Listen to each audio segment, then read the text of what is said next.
Welcome back to the Fantasy Fortune YouTube channel. Today, we have one of my favorite videos to make every single season, even though this is a new channel. But, you know, I gotta give out a video here and there of my absolute favorite picks every single season.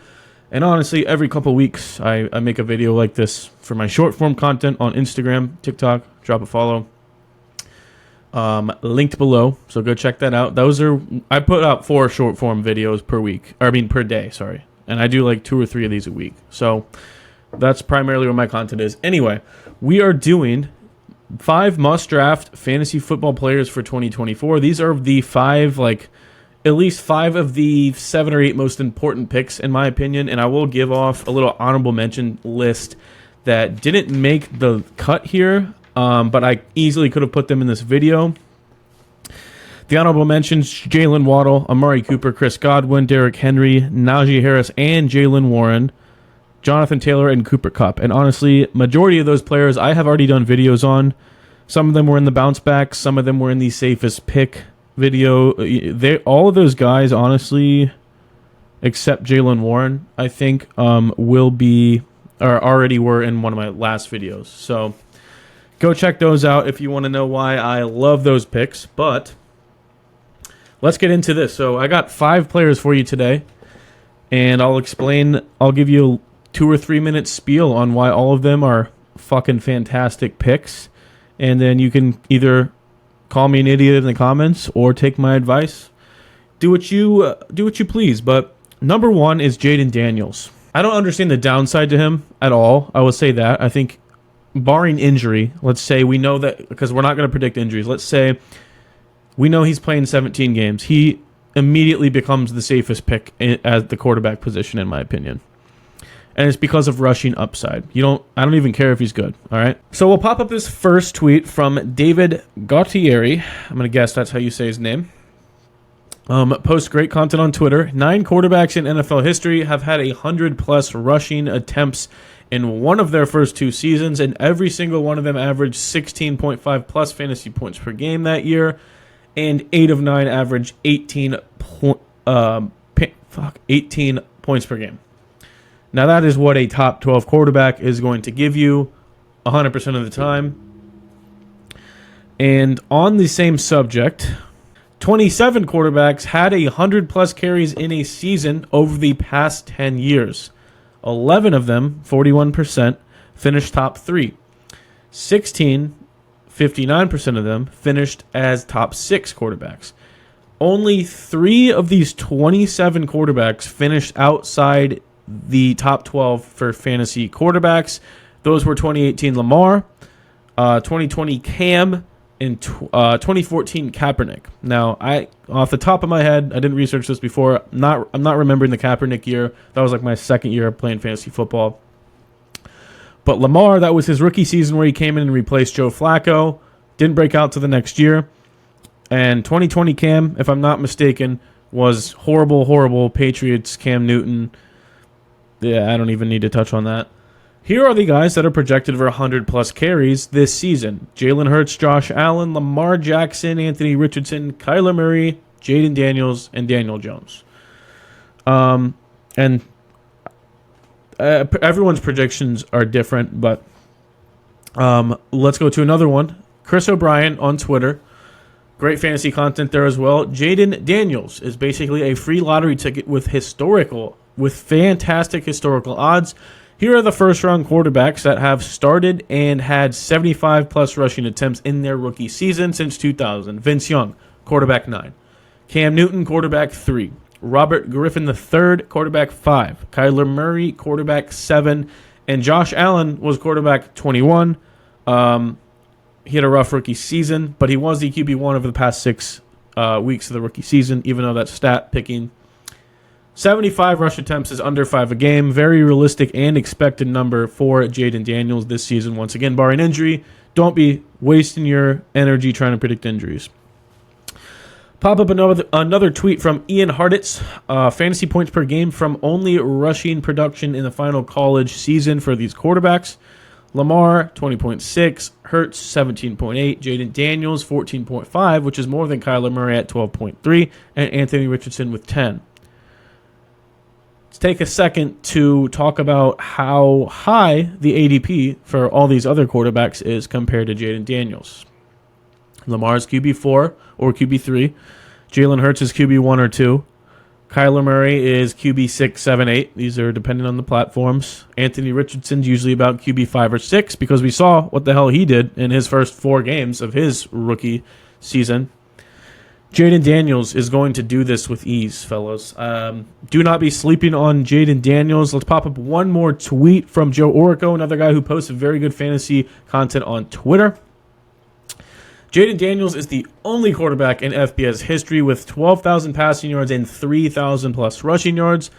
He averaged 90 plus rushing yards per game in his final 2 seasons at LSU.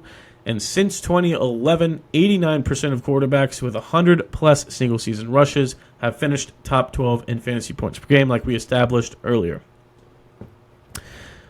I don't really, like I said, injuries, don't try to predict them. Nobody's a doctor. More pocket passers got hurt last year than rushing quarterbacks. Barring injury, you're telling me he's playing 15, 16, 17 games. This isn't a lock to be a top 12 quarterback with the rushing upside. Let's get into my number 2 guy. And this video is coming out on Friday, August something. I already forget. And 2 days ago, I posted my fantasy tight end rankings and tiers. And I would like to apologize because I made that video last week, and in the 7 days since I recorded that video, I've already changed my mind. I'm not going to redo the video because there's only one player I changed my mind about, and that is Trey McBride, who I put at my tight end 5. Apologies for the lack of research I did on Trey McBride. He is going to be the tight end 1 this season. I'm like confident in it, and obviously I'm not confident in him being the tight end 1, but I'm very confident that he will return value, and his value is tight end 3 or 4. And man, do I have a lot of amazing tweets and research and all this stuff that you're going to love. So Derek Brown of Fantasy Pros, who technically is my coworker, but I have not talked to him yet. Last year, weeks 8 through 18, which keep in mind, Trey McBride didn't really start a full-time role at tight end till week 8 of last season. Zach Ertz got hurt, and they finally stopped using him. Blah, blah, blah. First in target share. 5th in PFF receiving grade. 4th in yards per reception, or yards per route run. 4th in missed tackles forced. 3rd in raw target volume. And 4th in red zone target, and only scored 3 touchdowns. So that's just the first piece, okay? Let's talk about fantasy points per game. Like, once again, from week 8 to 18, he averaged 15 points per game, which was good for 4th, behind TJ Hawkinson, Evan Engram, and David Njoku, who also saw a second half of the season breakout. And Evan Engram became that number 1 target for Jacksonville. But 15 points per game, especially for a tight end, awesome. That was more than Sam Laporta, by the way, which I'm pretty sure this graphic is showing. Obviously, only 0.1. But I think I have some more things to compare why I prefer him over Sam Laporta. Let's see. Trey McBride, another thing from my boy Joe Orico. Once in his full-time role, Trey McBride led Sam Laporta in yards after catch, air yard share, target share, fantasy points per game, and catch percentage. He also scored 20-plus fantasy points 4 times during that span, and Laporta only had 3 all season. It's more upside for McBride, I'm telling you. Let's talk about his situation. The Cardinals are set up to be a shootout team this season, from Adam Leviton on Twitter. I could not tell you how happy I was to learn that the Cardinals are ranked as the last defense in the NFL right now. It's beautiful because their offense has so much upside. With Kyler Murray, Marvin Harrison Jr., Trey McBride, James Conner, Trey Benson, and an improved offensive line, this offense could be very slept on. So, they're expecting a bottom-tier secondary. Kyler Murray, 1 more year removed from his ACL tear. Full year of Trey McBride, not weeks 8 through 18. And Marvin Harrison Jr. plus Trey Benson. Also are expected to get at least 13 good weather / dome games. Why is it important that their defense is ass? Because the more points your defense is letting up, the more points you got to throw the ball to your best player, Marvin Harrison / Trey McBride. Another thing, Mike Clay's projections. I use these in pretty much every video. He's very good at what he does. Offensive rank, 25th. One of the first times I've disagreed with Mike Clay. I don't think they're like this top 15 offense, but I think they are a fantasy goldmine. And then defensive rank 32. This is a separate ranking than the one I just pulled up. So everyone knows the Cardinals defense is going to be ass. But some more Mike Clay projections. Look at the difference between Marvin Harrison and Trey McBride. They have the same amount of catches. Obviously, you got Marvin with 27 more targets and about 300 or so more yards, 3 more touchdowns. But I honestly agree with the fact that Marvin will be the target leader here. But they are both going to be very close in targets and receptions, like target share. I guess is an easier way to put that. And that's my opinion, but I like to show Mike Clay because he's very good at what he does, like I said. I haven't even taken the time to look at the split in and out of the 10-game span where he was in his full-time role. This is from RotoViz. In the 10 games, the last 10 games of last season, when he was a full-time player, 14.95 fantasy points per game in PPR. Honestly, just look at this. Like, receiving yards per game went up by 40 yards. On pace was 400 for the first half of the season, 1,100 for the second half of the season. Targets went up by 5.5. Touchdowns. Honestly, do I have this? Fuck. I don't see this anywhere, but I know I saw something earlier where Trey McBride... Man, did I already say it? I don't think I put it in here. Trey McBride, though, I'll pop it up on here if I can find it while I'm editing this video. His red zone success percentage or something like that was one of the lowest in the NFL, which is really good for outlook on this season, because I like to harp on Laporta scoring 10 touchdowns and how that should go down. That's a lot of fucking touchdowns. And McBride only having 3, even though he only had 10 games, and that's kind of why. That should at least double this season. 6 touchdowns is reasonable, and obviously I think he has upside for more. But anyway, I think that's... Oh, no, I have one more thing. Michael Florio. This is really what sold me. And I've said some of these things already, but 14.9 fantasy points per game with Kyler Murray. That would be tight end 1. Over Travis Kelce, who had 14.63. TJ Hawkinson, Sam Laporta, Evan Engram, Mark Andrews. All lower than that. 25% target share with Kyler Murray. That would have also led tight ends, which obviously with Marvin Harrison might not be quite that high. 2.2 yards per route run, third among tight ends. 9.9% of fantasy... Oh, there it is. 9.9% of fantasy points from touchdowns, fewest of top 10 tight ends. And I already talked about this. Basically, that should go up. That's a pretty low percentage. 17-game pace breakout point, 112 catches, 1,100 yards, and 5 touchdowns. It's beautiful, man. Draft Trey McBride. He's going to be tight end 1. Now, let's talk about my next guy, and that is Devonta Smith. And I'm going to do a fantasy wide receiver breakout video, and I was going to put him in there.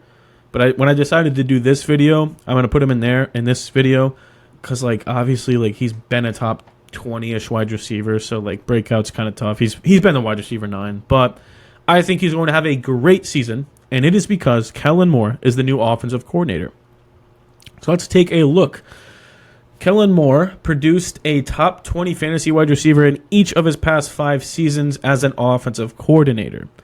CeeDee Lamb in 2022, Keenan Allen in 2023, Amari Cooper in 2019 and 2020, and then CeeDee Lamb in 2021. All of them had over 230 fantasy PPR points.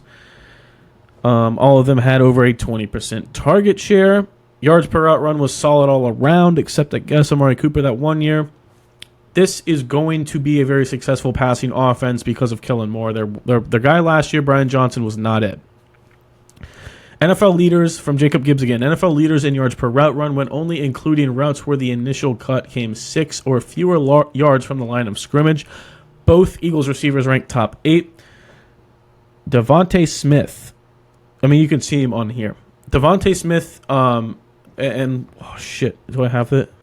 Kellen Moore has already said he plans to move both A.J. Brown and Devonta Smith around. I think these guys are going to move throughout the game and throughout each and every week. And Avonte Maddox has already confirmed that he noticed Eagles wide receivers lining up in different spots more often, and he's seen Devonta Smith in the slot more than he's used to seeing, which is amazing. Power slot role in Kellen Moore's offense from Adam Leviton has historically been a printing press. CeeDee Lamb in Dallas. Keenan Allen last year, keep in mind, Keenan Allen went absolutely fucking nuts last year. And Kellen Moore was why. He was a piece of why. So it makes sense to have somebody like Devonta Smith here. So here's a tweet from Scott Barrett. Last year, Keenan Allen was one of my top must-draft players in part because he told us that he would be playing the CeeDee Lamb role in Kellen Moore's offense. Devonta Smith would catapult up my rankings if we hear the same thing from him, and it would make a lot of sense.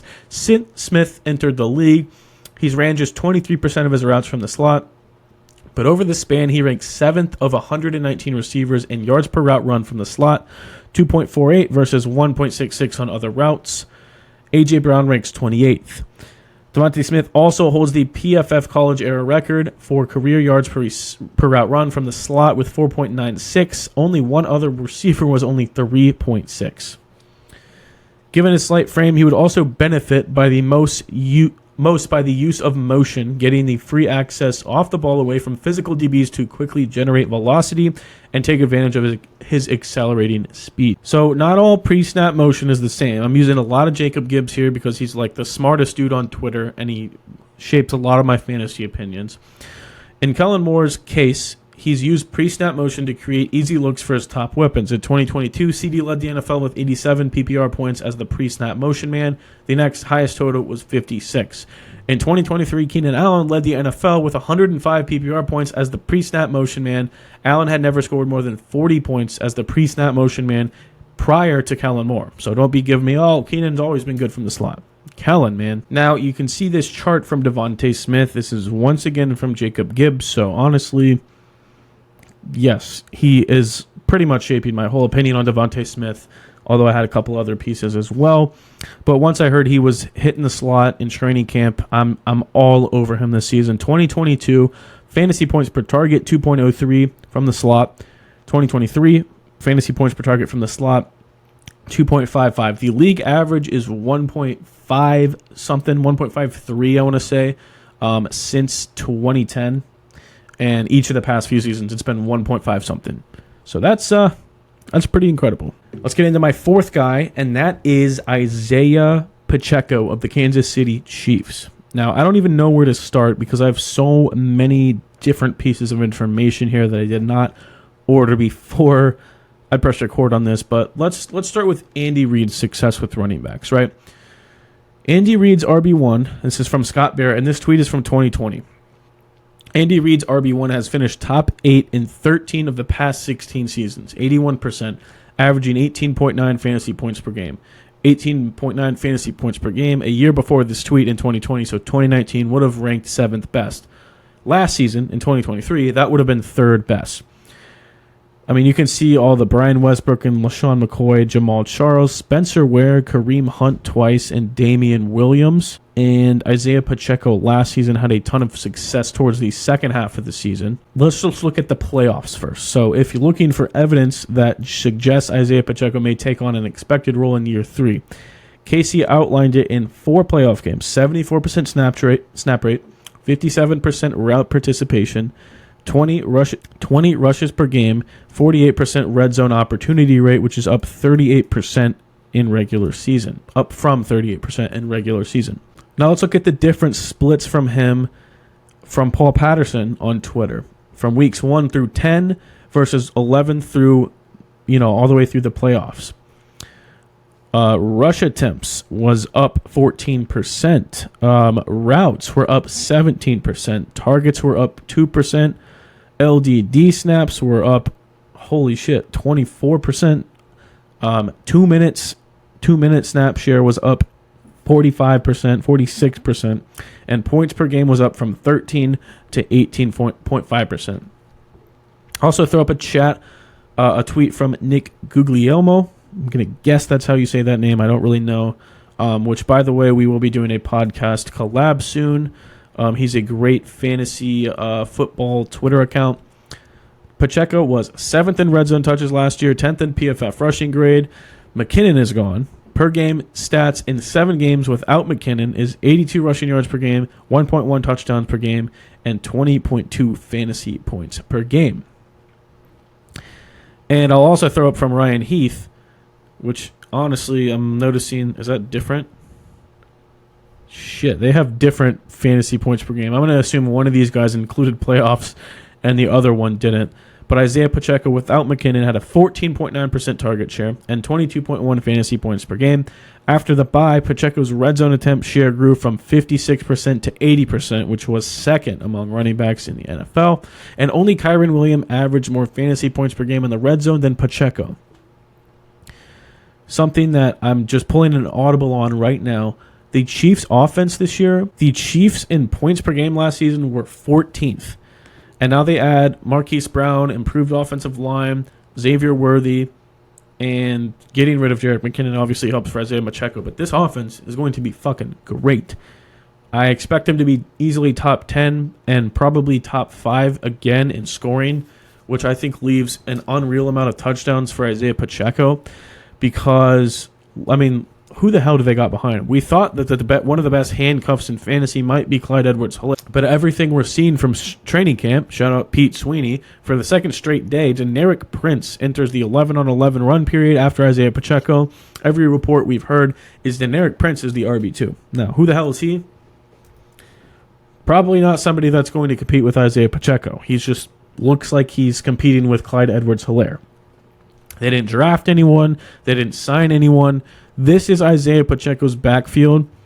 It's not even close. So not only was he going nuts, averaging 20 opportunities and 20 fantasy points per game in the second half of the season when they decided to make him the bell cow, he was up there comparing with Kyren Williams' stats in the red zone. And that is absolutely going to continue this season, and I could not be more excited for him. Throw up one more tweet that isn't as fantasy relevant, but it's something to consider. From Adam Koffler, Bijan Robinson versus Isiah Pacheco and their prop differences. So Bijan to lead the league in rushing yards, plus 2,200. Pacheco, plus 1,900. Rushing yards, Bijan 925.5. Isiah Pacheco 925.5. Bijan's touchdown 6.5. Pacheco 6.5. ADP, Bijan 7th overall, Pacheco 45th overall. Now, I'm not stupid. I know why. I'm not saying I prefer Pacheco. Bijan is obviously going to have a ton more receptions and receiving yards and just kind of be more of the focal point of the Falcons' offense, whereas Pacheco maybe not be the Travis Kelce of the Chiefs. So he's not going to have the same receiving upside. But I do think it's worth noting that these two, a guy that's projected to go in the top 7 or 8 of every single draft, possibly the RB1 overall, which I fully agree with, is expected to have similar rushing production as Isiah Pacheco. And quite honestly, I would not be surprised if we see 11, 12, 1,300 yards from a bell cow Isiah Pacheco this season. And honestly, 8 to 10 touchdowns doesn't sound crazy either at all because of the offense he's in. And let's talk about our last guy, Kyler Murray. Now, a lot of this stuff is just repeated from the Jayden Daniels stuff about how important rushing is for quarterbacks. But we'll pull up a tweet from Chris O'Brien first. The elite rushing quarterback gets an alpha receiver formula is happening to Kyler Murray for the second time in his career. We saw Allen get just Stephon Diggs in 2020, and he was the QB1. We saw Kyler get D-Hop in 2020, and he was the QB2. We saw Hurts get A.J. Brown in 2022, was the quarterback 3. And now Kyler is getting Marvin Harrison Jr., which leads me to expect, as well as Chris O'Brien, that he's going to be top 5. Let's look at a tweet from myself, okay? Welcome to the easiest pick in fantasy football, hence why he's in this video. I don't know why he's valued as QB7, QB8 on most platforms, because in my opinion, he's easily going to be top 5. He's actually my QB6, to be fair, but I just love all the top 5 guys, but I wouldn't be surprised if he sat here and outperformed Anthony Richardson, Lamar Jackson, CJ Stroud, right? Last season, he was QB9 in points per game in his 8 to 10 games that he played coming off an ACL tear. That is literally the worst he's ever been in fantasy points per game in his 5-year career. QB7 in points per game the year before, and that's when he tore his ACL and was on a shitty team that was damn near supposed to go 0-17. The year before that, now these are the D-Hop years, QB4 in points per game, QB3, and then no D-Hop, his rookie season with Cliff Kingsbury, QB6. So QB10 floor with QB5 upside. I don't know why he's being drafted pretty much down by QB10 when that's the worst that he's ever finished, coming off an ACL with Trey McBride as his only weapon, nobody else to throw to, and now he adds Marvin Harrison. He's another year removed from his ACL tear. He's getting an elite wide receiver again to pair with that elite tight end that I am obsessed with as well. What is the downside here? I don't see it. It's the same stats as I was giving you guys with the Jayden Daniels stuff, and I'll pop it up again if you skip to the Kyler Murray part. Just look for yourself. This is the rookie stat, but 75 plus rushing attempts in their rookie season. Kyler was one of them. All of them are top 12 quarterbacks except for Josh Allen. And I already gave you the 100-plus rushing attempt stats, which I'll pop that up right here again. I don't have it in front of me anymore because I scrolled. But the rushing from a quarterback, and Kyler Murray is not just a rushing quarterback. Like, I guess I don't have an example for somebody that's just a rushing quarterback because that's not going to go over well, and that isn't really fantasy relevant. But along with this rushing stuff and the fact that his floor is pretty much where he's being drafted, the Cardinals team, and I said this with Trey McBride again, like I'll pop it up, their defense is ranked 32nd. Offense is supposed to be 25th, which I kind of disagree with, but having a bad defense is amazing for quarterbacks and wide receivers because that other team is just going to keep on stacking points, and you're going to have to keep throwing the ball or even running the ball for Kyler Murray's sake. And last year, from Ian Hartitz, the Cardinals were a top 10 offense in EPA per play, yards per play, and touchdown drive percentage with Kyler under center from weeks 10 through 18. Hence why I disagree with the 25th ranking for Mike Clay's projections for their offense. I think it'll be closer to the 15 to 20 range as an NFL offense, but as a fantasy offense, I mean, you have a quarterback and a tight end that I have in this video who I think will be both top 5 at their position. Marvin Harrison's being drafted top 10 at his position. And then you have James Conner and Trey Benson, 2 running backs being drafted inside like the top 32. Who James Conner, another guy undervalued in my opinion, who went fucking nuts with Kyler Murray last season. But that's for another video. This offense is going to be a fantasy goldmine. I think they could be the Texans or the Buccaneers of last year, which I posted some short form videos on that if you're confused on what that means. Those are my 5 guys, though. Kyler Murray and Jayden Daniels, 2 rushing quarterbacks with really low floors if they stay healthy, especially Kyler Murray because we've seen the 5-year sample size. Devonta Smith going to return to that 2022 wide receiver 9 form with the new offensive coordinator. Isiah Pacheco, the bell cow that's going to have the backfield to himself. And Trey McBride, the tight end 1 this season in my mind. And honestly, while you're at it, this is not a part of the video, but Kyler Murray, I'll put up right here. His passing yards per game is like 3,500. And if you look at his game log, his over-under passing yard total for this season, he's gone over this every single time he plays a full season. Like, smacked it every time he played a full season. And I think it's free money when they add Marvin Harrison Jr. in this. Like, this kind of just coincides with what I've been saying. But if you want to tail me or fade me, use code FORTUNE on Underdog for a deposit match. And if you DM my Instagram with proof you use my code, I keep saying this, nobody's done it. People are using my code, but nobody's asking me for reimbursement. I will literally just reimburse the $10 you throw in there, and you'll have 15 free bucks to use how you want it. Best ball drafts or smacking Kyler Murray is over. I like anyone else's over here. I haven't seen any one of these guys' lines besides Kyler, but that's going to do it for today. Unless I edit something out. This is kind of a long video. Comment what else you want to see, and I will see you guys next week.